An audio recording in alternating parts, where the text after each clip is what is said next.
Hello, ladies and gentlemen. Today we're going to be speaking about false allegations and what the aftermath can be for something like that. We're going to be going through receipts, we're going to be going through evidence, and I've been doing a lot of deep diving in the last 12 hours. I've not really slept because I wanted to get into this. Now, we spoke about this gentleman yesterday on our live stream. He's from the United States and he's called Dean Withers. Now, he's a content creator, he does politics, but he's said some really wild things in the past. He really has. But Dean Withers is dealing with a serious sexual assault allegation spreading across social media. Now, Dean says it's false, and unless evidence proves otherwise, he deserves the same presumption of innocence. That's very simple. Yet online politics has spent years turning accusations into verdicts before investigations are finished. Now, we've seen this with Jason Arday, we've seen it with many people that we spoke about in yesterday's video. Parts of the political left helped normalise exactly that behaviour. They created this beast and now they're going to have to deal with it. Now, one of their own, Dean Withers, wants people checking sources, questioning screenshots and refusing to spread claims without proof. Isn't that funny how that works? I say it's good, it's about time. I mean, he should get that protection, right? Even if he's not on the same political belief as myself. Now, the interesting question is why so many others didn't. I'm making this video because I'm getting a lot of DMs and comments about this whole situation with Dean Withers and Emily. I'm the girl whose photos were being used in Emily's videos, and I wanted to make this before things got even more out of hand. For starters, my phone's been broken for around a week and I haven't been able to be online so much, which is why I'm only finding out about this now. So tonight, I was looking through my TikTok comments and I find some comments saying that someone's impersonating me and using my photos to accuse someone, Dean Withers, of sexual assault. This was the picture someone put in my TikTok comments, and this was the picture I posted on Instagram. Same with here, this was posted in July, and now I find this 4 days ago on TikTok. On this photo, you can see there's a little scribble at the top of the screen. This is because, as you can see in the next photo, that's where the lyrics were in my Instagram. I just want to say something before we carry on there. I could make the false allegation now and claim that Dean made this with AI to make him look innocent, because that's what the people on the left would do. In these screenshots, the photos I took of the videos on her account, saying stuff that Dean Withers did to her and I've got nothing to do with. I took this picture of her profile using a different account, and you can see my photo in the bottom left corner. But with this screenshot, which I took on my main account, you can see that I cannot see the video with my pictures in it using my account. After finding out about this, I made a video tagging her saying that it's not me, and she ended up blocking my main account. I'm now getting multiple DMs and comments about this whole situation, and I wanted to make this to let you guys know that I'm not involved in any of this and I didn't make any of these videos. I'm asking from you guys to please report any videos you see with my pictures in it, and please note that I am a minor and I gave nobody permission to use my photos online for these situations. I'm not saying that I know the truth about this whole situation, whatever happened, but what I do know is that the girl she was using for her photos in the videos is me, and I'm not involved in any of this, so please remember that before you comment and say stuff about this whole thing. So clearly, if this is true, it's quite obvious that someone's out to get him, and it's a false allegation from what it looks like. Dean says the allegation originated from a fake TikTok account called Emily, which is what we just saw, which he says used the identity of an Australian minor. A fabricated allegation like this is very, very serious. Manipulated screenshots need exposing, and we've seen this a lot with the use of AI over the last 12 months or so, and it's getting progressively worse. Using another person's identity to manufacture accusations would deserve consequences, I think. Evidence matters precisely for situations just like this. Now, the uncomfortable part for Dean comes from how absolute his own language has been when sexual allegations involved political figures he despises. This was posted by Dean Withers to his X account on November the 20th, 2024. Kind reminder, Donald Trump is... See what I mean? Another one from January the 20th, 2025. Dean Withers on X. The President of the United States of America is a abuser of women. But evidence matters, right?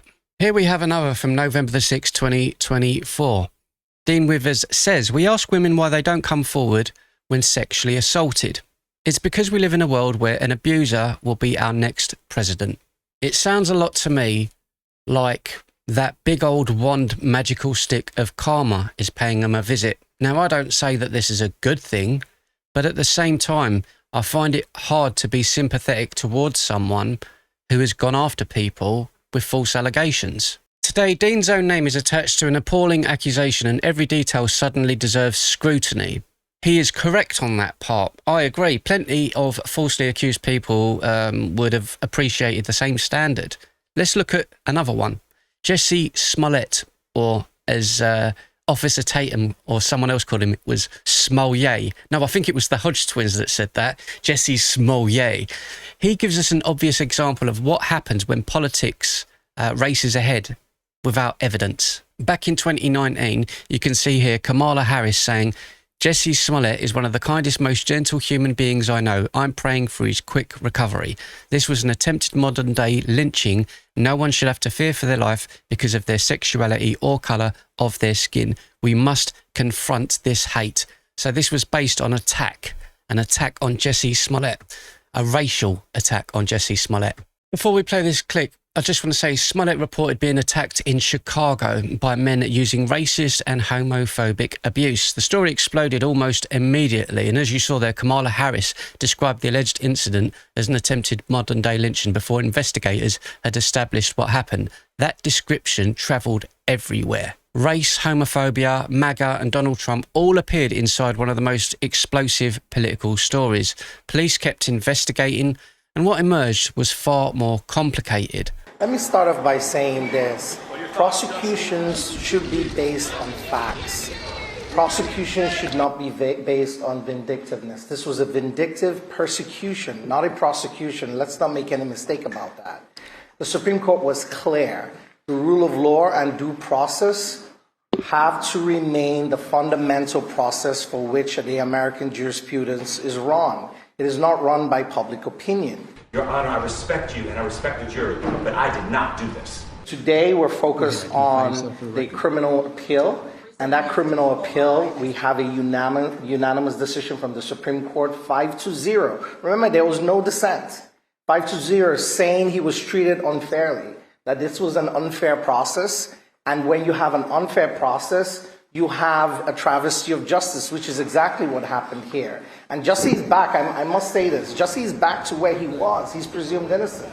Remember, the jury's verdict is now null and void. Of course, that's not the jury's fault. They were impaneled. The crazy thing about that is, as I say there, Jussie Smollett's conviction in 2019, the attack on himself, is overturned. Prosecutors later argued that Smollett had staged the incident. A jury convicted him in 2021 with trial evidence including a $3,500 payment involving two brothers. The Illinois Supreme Court eventually overturned that conviction. The reason matters. An early agreement with prosecutors meant he should not have been prosecuted again. The ruling did not establish that the original attack happened as first described. Smollett continues to maintain his innocence. Here's another one for you. A woman who falsely accused Duke lacrosse players of assault in 2006 publicly admits she lied. So again, this isn't something that's new. The lady in question here is Crystal Mangum, and she accused 3 lacrosse players of assaulting her. David Evans, Colin Finnerty, Riyad Seligman. The allegation became a national story about race, privilege, university culture and sexual violence. Their names became associated with one of the most serious accusations possible to man. Then the case completely collapsed. North Carolina's Attorney General declared all 3 innocent. The prosecutor, Mike Nifong, was later disbarred for misconduct. Yeah, madness, isn't it? 18 years passed before Mangum publicly admitted she made the story up. As you can see here, Crystal Mangum, who is black, said in an interview with the Let's Talk with Kat podcast that she made up a story that wasn't true about the white players who attended a party where she was hired to perform as a stripper because I wanted validation from people and not from God. She then goes on to say, I testified falsely against them by saying that they abused me when they didn't, and that was wrong. I mean, this is absolutely insane that we even see these things happening. But it does happen. By then, though, the original accusation had lived through headlines, documentaries on TV, arguments and millions of conversations. Those men got their names cleared eventually. What nobody returned to was the time. That's the part that social media rarely understands. An accusation takes seconds to publish. Repairing the damage takes years, sometimes decades. The media has made exactly the same mistake. Rolling Stone gave us one of the clearest examples of this. Rolling Stone and UVA, the Columbia University Graduate School of Journalism report. You can see what it says there. A rape on campus. What went wrong? At the centre of the article was an alleged assault involving a University of Virginia fraternity. The story generated enormous outrage. Important details later began falling apart under scrutiny. Rolling Stone ultimately retracted the article that they put out after Columbia Journalism School examined the reporting and found serious failures involving the reporting, even the editing and the fact-checking. What a surprise. Sounds a bit like the BBC, don't it? The consequences reached the courtroom, though. And as you can see there's the article. The review calls disputed Rolling Stone campus story, the assault story, case of journalistic failure. Former UVA associate Dean Nicole Iramo later won a multi-million defamation verdict against Rolling Stone over the article. That case should bother every single journalist. Don't print lies. Once a story becomes useful to a wider political argument, verification matters, especially with something like this. Emotional certainty is not reporting. Long before social media, Tawana Brawley, another one, showed how destructive the same mentality could become. Al Sharpton became one of the most prominent figures attached to that controversy. Al Sharpton and two other advisors to Tawana Brawley defamed a prosecutor by accusing him of abusing the teenage runaway whose excrement smeared saga of gang rape was found to be a hoax, a jury was told today. During the racially charged Brawley trial, Sharpton, Alton Maddox and C. Vernon Mason held continuous canards at Stephen Pagon's, claiming that he had been among the white men in the black teen's tower. Pagon's called it a bittersweet victory. Maddox maintained his innocence and the veracity of Brawley's story. Sharpton's lawyer said the battle is not over. It's madness. The whole thing is completely madness. But as you can see, there's examples of the damage of false allegations. Assistant District Attorney Stephen Pagans ended up accused of involvement. A grand jury later concluded Brawley had not been abducted or assaulted as alleged and found the accusations against Pagans, I think that's Pagans, it's not Pagans, it's Pagans, baseless. Pagans sued. He won. A jury found Sharpton liable for defamatory statements against him. Next up, we're going to be talking about Eleanor Williams. This is an infamous case in the United Kingdom. This lady here falsely accused several men of assault, trafficking and grooming. She was eventually convicted, thank God, for 9 counts of perverting the course of justice, and she was sentenced to 8.5 years. Then investigators uncovered evidence surrounding a hammer. How CCTV helped jail fantasist over the lies of assault after she bought hammer and pot noodle. I mean, you can't make this stuff up. Here we go. Let's just show you what happened. Eleanor Williams buys a hammer to injure herself and falsely accuse men of assault. As you can see, there's a big hammer that she's buying in a convenience store in the United Kingdom. Just casually going in there and buying it and doing it all to herself. I mean, as you could see there, the police evidence showed Williams had purchased a claw hammer. Medical evidence supported the prosecution case that her injuries had been self-inflicted. CCTV and digital material contradicted other parts of her accounts. The men she accused suffered far more online abuse. I'm glad she went to jail, and I'm sick of this sort of thing happening. Barrow men falsely accused of abusing Eleanor Williams tell the court they tried to kill themselves. So this is, again, the effect. This happened to one of my friends, and I've mentioned it so many times on the channel. You know, this can have serious repercussions for people. Mohammed Ramzan described death threats, damage to his business, and an attempt to take his own life in front of his family, which is extremely disturbing. Jordan Trengrove spent 73 days in prison following one of Williams' accusations. These were real consequences suffered by real people. There is another detail worth saying clearly. Williams' grooming gang claims were heavily amplified by people and the right and the far right. I'm not hiding that. It proves the standard must apply across all of politics. An accusation agreeing perfectly with your existing worldview is the moment to become more cautious. Evidence does not belong to the left or the right. I just want the truth, and I expect that's what all of you care about. Brian Banks shows the human cost without needing any political angle at all. Banks was a teenage American football prospect when he was accused of assault. He was wrongly convicted. More than 5 years of his life, completely gone, was spent in prison, followed by another 4 years on parole before his exoneration. His football career completely disappeared. His reputation carried the whole accusation along with it. He was placed on a sex offender registry. Years of his life vanished, completely gone over something that he did not do. Cases like his are why asking for proof does not mean dismissing genuine victims. Nobody is saying that. Justice depends on finding out what happened.